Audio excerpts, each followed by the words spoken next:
नमस्कार मित्रों, सावन के इस पवित्र माह में कर लेंगे यह उपाय तो सारी जिंदगी धन की कमी नहीं होगा।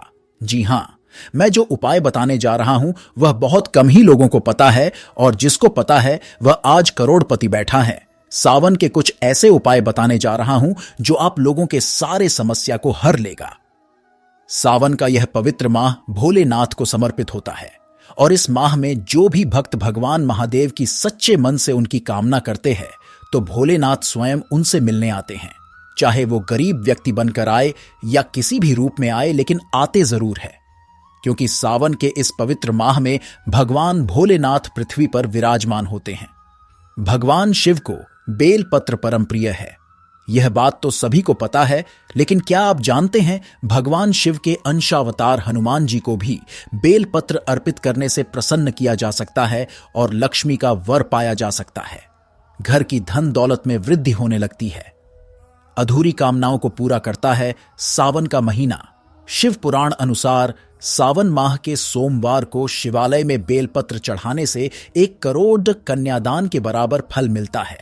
कुछ विशेष दिनों में ही प्राप्त कर सकते हैं साल भर की पूजा का फल। बेलपत्र का चमत्कारी वृक्ष हर कामना को पूरी करता है। यही नहीं, उसके पत्तों को गंगा जल से धोकर उन्हें बजरंग बली पर अर्पित करने से मिलता है तीर्थों का फल। इसके बारे में तुलसीदास जी ने मर्यादा पुरुषोत्तम भगवान श्री राम के मुख से कहलवाया है, शिवद्रोही मम दास कहावा, सो नर सपनेहु मोही नहीं भावा।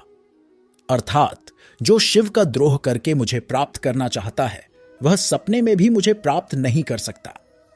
बेल के पेड़ की जरा सी जड़ सफेद धागे में पिरोकर रविवार को पहने, इससे रक्तचाप, क्रोध और असाध्य रोगों से निजात मिलेगा। बिल्वपत्र को श्री वृक्ष भी कहा जाता है। बिल्वपत्र का पूजन पाप व दरिद्रता का अंत कर वैभवशाली बनाने वाला माना गया है। घर में बेलपत्र लगाने से देवी महालक्ष्मी बहुत प्रसन्न होती है। इन पत्तों को लक्ष्मी का रूप माना जाता है। इन्हें अपने पास रखने से कभी धन दौलत का अभाव नहीं होता। बिल्वपत्र या बेलपत्र भगवान शिव को बहुत प्रिय है। कहते हैं शिव को बिल्वपत्र चढ़ाने से लक्ष्मी की प्राप्ति होती है।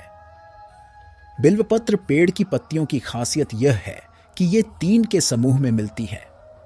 धार्मिक और औषधीय महत्व बिल्व वृक्ष को महादेव का रूप माना जाता है।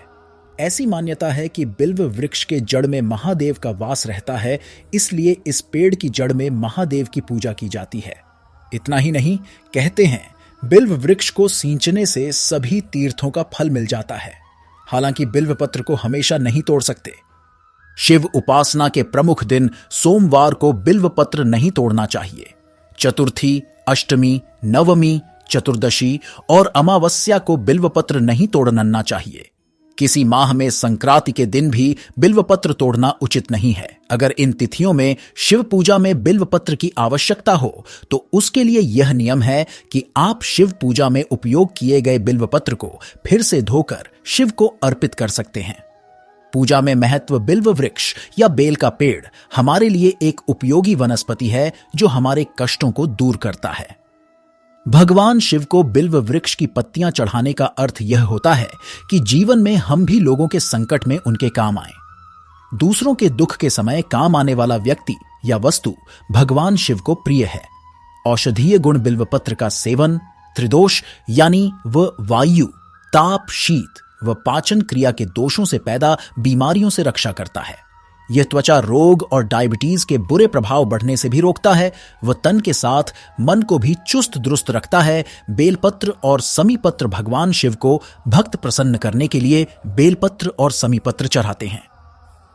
इस संबंध में एक पौराणिक कथा के अनुसार जब 89,000 ऋषियों ने महादेव को प्रसन्न करने की विधि परमपिता ब्रह्मा से पूछी तो ब्रह्मदेव ने बताया कि महादेव 100 कमल चढ़ाने से जितने प्रसन्न होते हैं उतना ही एक नीलकमल चढ़ाने पर होते हैं।